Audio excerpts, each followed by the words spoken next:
Oh, well, unfortunately, Nick Castellanos is probably not going to be ringing that bell anymore. And I will say this. I don't even want to get into the Garcia side. I don't get into any of that.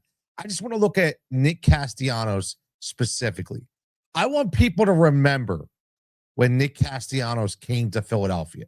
I want everybody to remember the years he had in Detroit, the years he had in Cincinnati, that got him the big money contract, that Dombrowski gave him the big money because he knew who he was out there in Detroit. He scouted him. He's a Nick guy. He knew what he was capable of.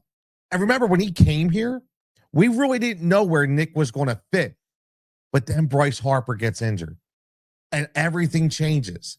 And Nick continues to be the good soldier. He plays in right field. He could have had to be a DH or possibly third base. He's out there in right field, a position he's not obviously very, very good at, but he worked his ass off to do everything he could. You remember how many sliding catches Nick Castellanos had?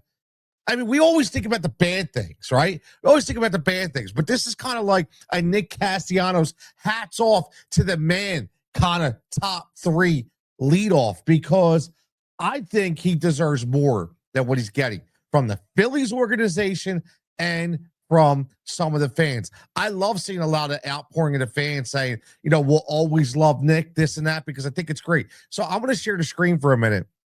And just so I can refresh everybody's memory, okay? These are just some tweets that I bookmarked because I specifically want to make sure I got this right, and I want to bring a couple things up.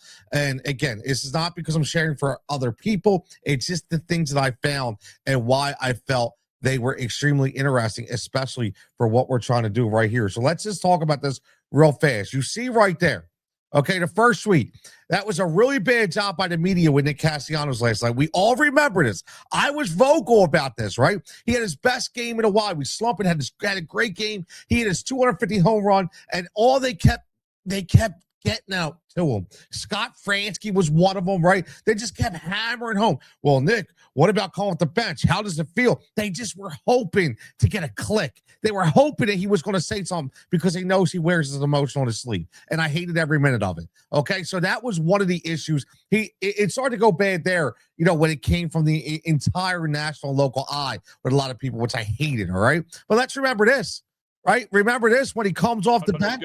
Pitches line into left, fakes it into left center field. One run is in. When he wins the game in the 11 against Miami. How about when he walks it off down here? It's a fair ball, and the Phillies have tied the series. Back to Queens. One apiece. Castellanos the hero. Right. Look at this in 2023. In 6 games, in a 5-1 record, 25 appearances, 6 runs, 9 hits, 2 doubles, 4 home runs. First player ever with back-to-back 2 home run playoff games. Okay? Again, we watch more. Look at the diving catch. We talked about it, right? Castellanos is Actually, over. no, this was Let it go. He turn makes around. the catch coming home. Guy out at home. The throw to the plate. Right? It's a Boom. beauty. Yes. Right? Thanks for the memories, Nick Castellanos. And again, I wanted to bring this up because I think too many times and far too often do we simply live in the now. We don't remember. Listen, there's always sometimes there's a lot of bad marriages within sports. It happens. Guys are on a downturn. Things happen. You saw what happened last year. Of course, Nick wasn't happy. He's a competitor. He wants to play, right? He wants to play. I get it. And whether there was some bad things going on, one thing for sure, one thing you can't take away from Nick Castellanos is he showed up at the ballpark and he was always ready to go.